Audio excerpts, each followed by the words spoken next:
of you that are dating on social media, this lady's story is going to make you think. This lady got married to somebody she met on social media, somebody she thought was going to be her life partner, but she never knew that everything about that man was actually fake. Even the wedding they both had together was fake. Everybody that attended the wedding from the man's side was either paid or tricked to attend that very wedding. This is her story. Hi, my name is Chineye Ayawu. In 2019, I got married to a man and later realized that the whole marriage was fake. From his family member to friends to vendors at the wedding to cameraman, everyone from his side were either hired or tricked to play whatever role they played at the wedding. This is my story. Oh my goodness, I can't believe you got married to somebody who planned a fake wedding. Well, that's the reality. Can you tell us how this happened? It happened in 2019. I met this guy online, on a dating site actually. Everything was going, we got talking and then everything started going well. He was just that sweet person to be with, We would talk. Everything was fine. There was no, people would talk about red flag. There was nothing to flag red. It was all smooth. He was a loving person. And then we met around March, April.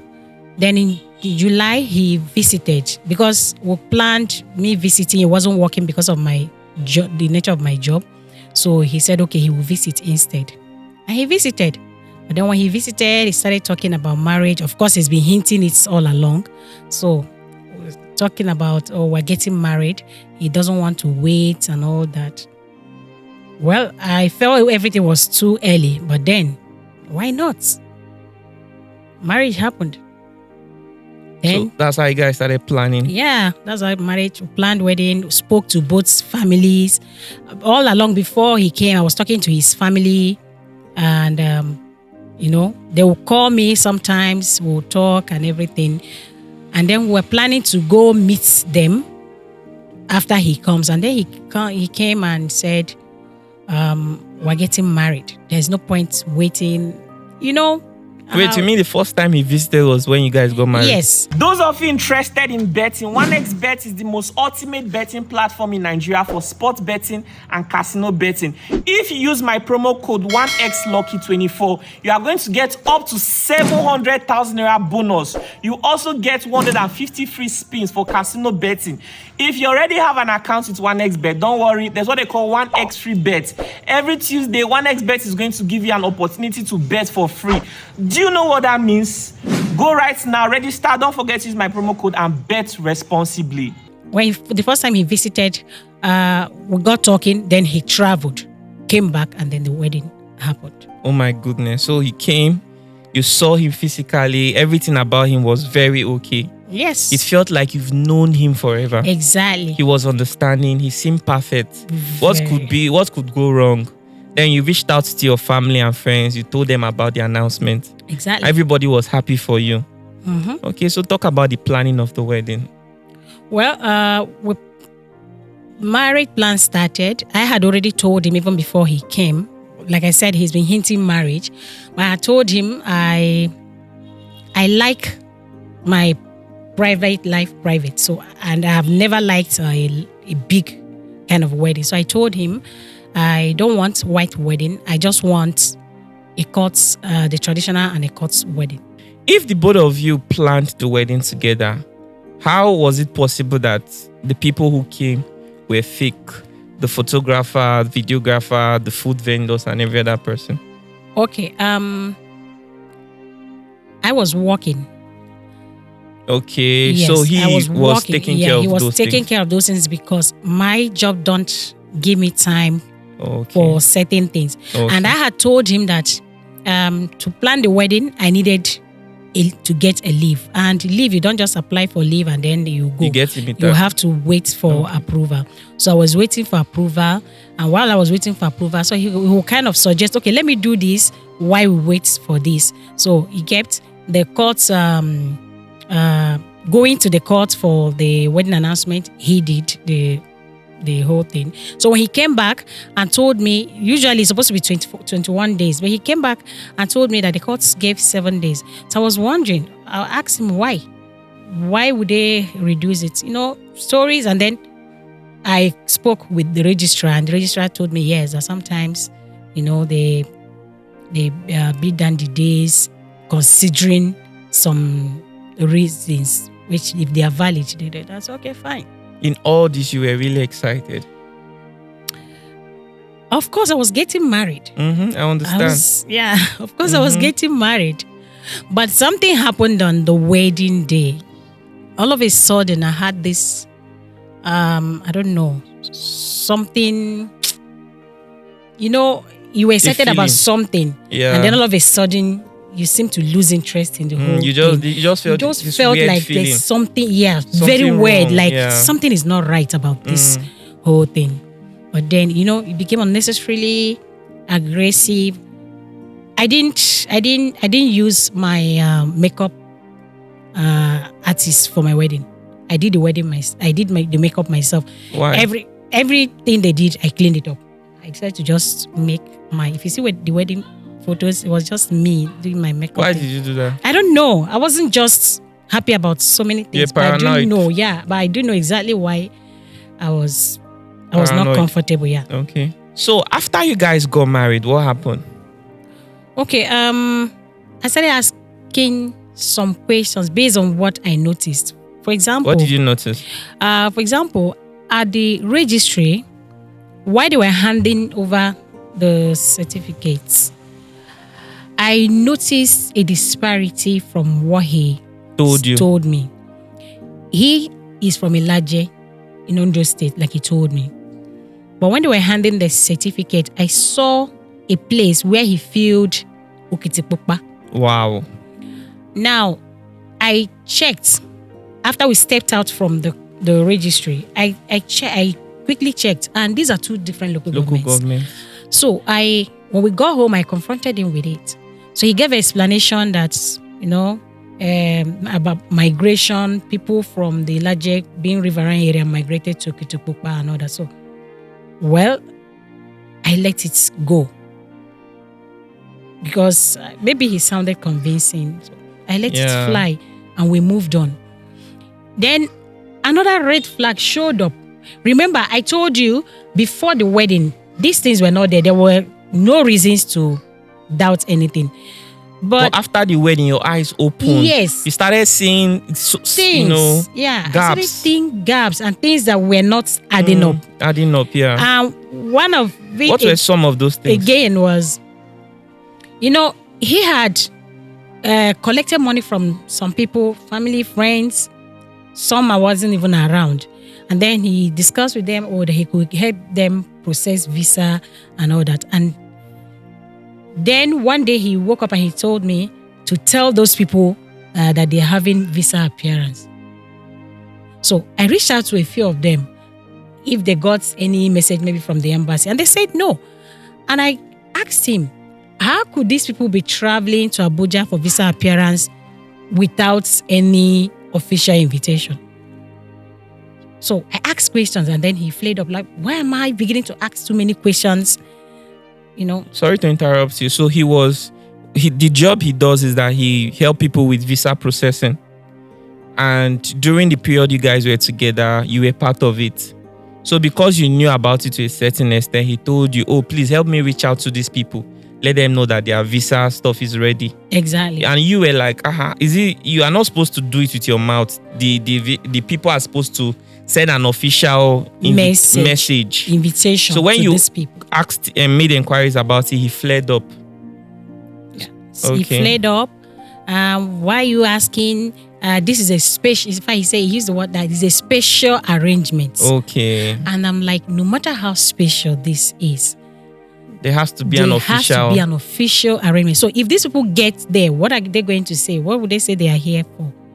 Again, he was asking me for money for one prayer thing that his spiritual leader wanted to do a prayer for us. Well, me, I felt, okay, he's a Yoruba man. I know they do some of these things. So I told him, okay, so why don't you do it? He said, no, that my money has to be involved. Okay. Because they are doing it for me. Did he make you feel like he was doing well on his own? Yes. Okay, so you were like, okay, this is something you can do by yourself. Exactly. Why don't you use your money why don't to do you use it? your money to So he do was like, it's best that the both of you bring your money together. Exactly, because it's prayer for the both of you. Yeah, almost. So like, how much was it? No, that one I just gave him 50K. It was not so much. Now, so it's for kids. So, but I'm sure he took a lot of money from you. Well, he did. He's my husband, so I wasn't hiding anything from him. So like, how much did he take in total? It wasn't so much. 2 point something. 2 point something million. Yeah, over a little above 2.5. Wow. And every time you were giving him that money, you thought you were doing it for your husband? Well, some, like I said, were money given to him to help process visa for some of my family members as a kind of trying to help them. Yeah. They've been maybe looking for this visa for some time. Okay, here's an opportunity. Okay, I'm giving you money to help me prepare, process visa for this person. And then also other family and friends that he spoke to about what he does, so also gave him money to process. So guy was just taking money from people. The money, and then was it a scam? Of course, it's a full-blown scam. So, wow. So eventually, did you go to see his family? No, that never happened. That never happened? Yeah, because he left. Oh, he was the only one that went? Yes. You couldn't go because of your job? Yeah, I couldn't go. But my leave was supposed to come a day after he left. Now, and he didn't wait for you? No, he couldn't wait. I asked him to go because he raised an issue of going to somewhere before entering Lagos. So I told him that means going to Lagos by road. I won't be able to do that. I told him since he wants to break his journey somehow and my leave wasn't approved yet, so let him go. I'm going to join him in Lagos. We're going to meet in Lagos. And after he left, communication wasn't making sense anymore. I will call and call and call. He won't pick. And when he picked, is that mono communication, yes, no, yes, no. And then I'll call you back and he won't call. In the middle of this whole thing, I realized I was pregnant. Wow. So I called him like, I'm pregnant. I think that was the day it became clear to me that this is not it at all, because he wasn't excited. And from his tone, you could understand that this wasn't the plan. And that was it. He never came back. So after you guys got married, he traveled to go see his family and never returned. Yeah. Till today, you've never seen him? No. Are you serious? I said, we were supposed to go together. How many weeks after the marriage? 3 weeks. You mean just 3 weeks after the marriage, you never saw him again? The whole marriage lasted 3 weeks. But we spoke on the phone for like another 1 month or another 3 weeks before the whole thing died down. Now, within this time that he was away and we were talking, I then started trying to reach out to the family members that I was talking to before the marriage. Some of them would say, oh, okay, let me call him and find out. Let me call him. So they were talking to me. They were coming, what could be the problem? They were all nice like they have been before the marriage. And then after some time, the whole line, one after the other, went dead. Every single person, every single family member. Till today, the lines don't go. It was kind Maybe he perceived you to be somebody that is doing very well. Yeah, probably thought I had money. Yeah, you had money and he wanted some of it, but at the cost of even getting married to you, he didn't mind. But he just wanted money. Yeah, he probably felt maybe I was going to be difficult if he doesn't talk married. Maybe because I don't know why anyone could go to that length just for money. People scam people every day. You just scan them, you take the money and go. You don't need to get married to the person. Get married to the person. Wow. Are you serious? Do things like this really happen? I'm really shocked hearing the story. What about your child? You said you were pregnant. Yes, I was pregnant. My child is 4 now. Oh, wow. Yeah, I decided to keep the child. Wow. A boy? He's a boy.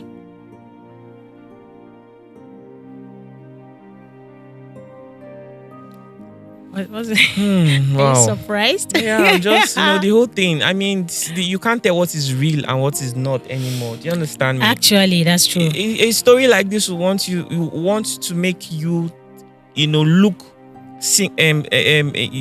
into the lives of the people around you right now. Do you understand? We live in a world where most of us are lonely. We don't really have a lot of friends.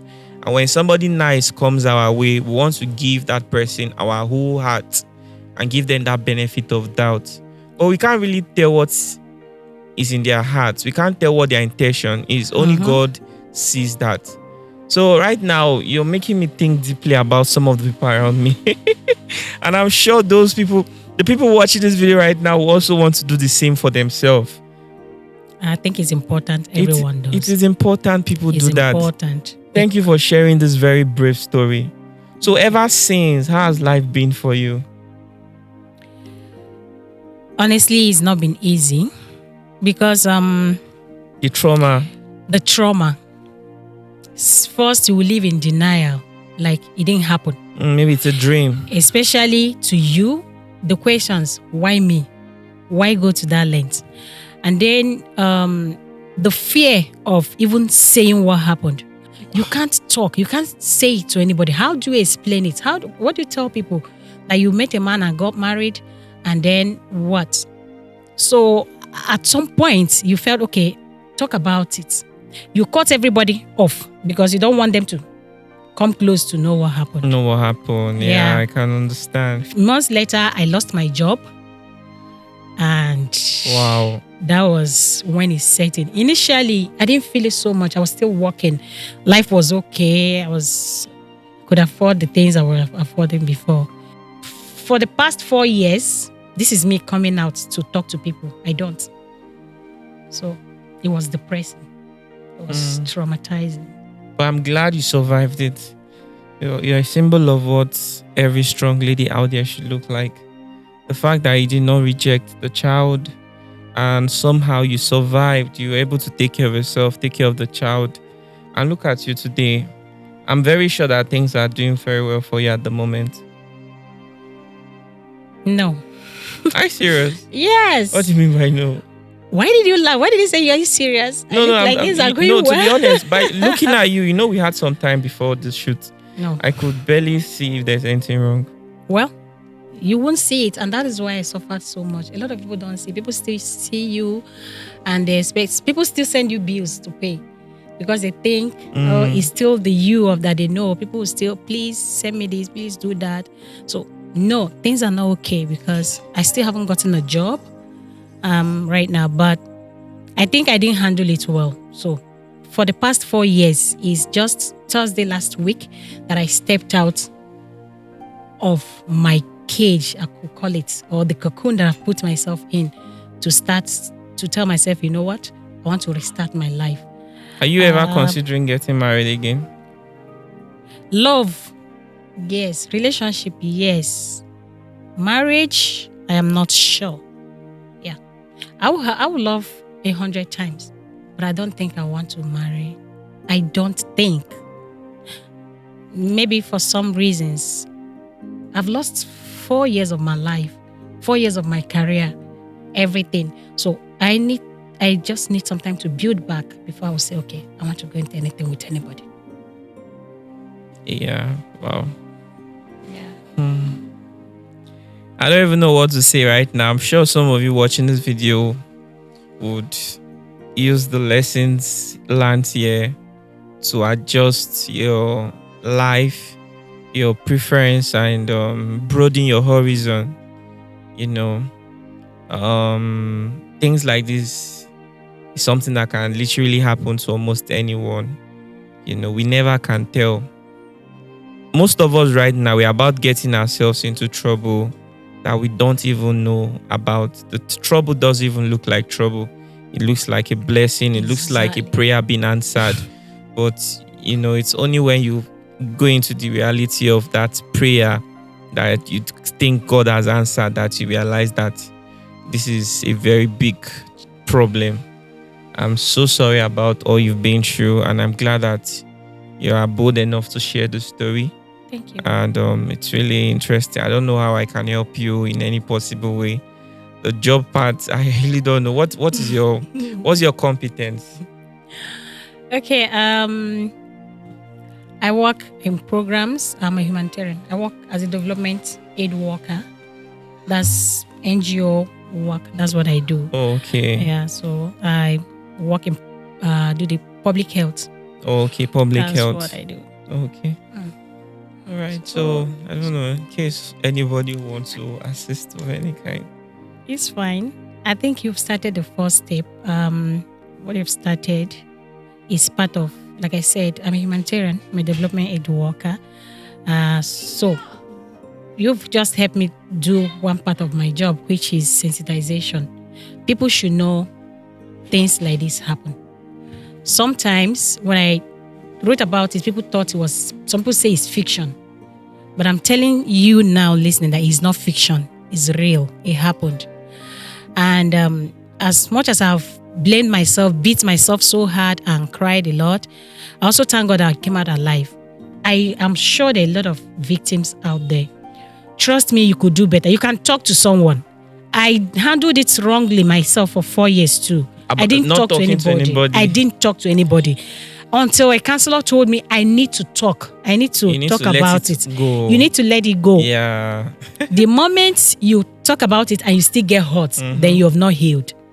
This interview is going to help people to avoid making the same mistakes. Those that are wise. So you are using your pain to create love for others. And I'm really glad that you still have the courage to talk about it and embrace the future. Yes. I pray that God is going to help you, give you a good job that will sustain you and your son. And God will actually bring good, genuine people into your life. There are so many people out there that will see you and really want to be with you. I pray that God, the Holy Spirit, will guide you. So when you see them, you know them, and everything will work out well for you. Thank you. Thank you. I appreciate it. All right, guys. I think this is all right. Yes, there's nothing else to say. So at this junction, we want to say bye to our viewers. I share stories like this because I firmly believe that stories can actually shape society. Do you understand? And it can really help people to make better decisions. It can make people to be careful. It could inspire someone to do something better. So guys, thank you so much for watching this very interview. Let's say bye to our viewers. Bye-bye. Thank you.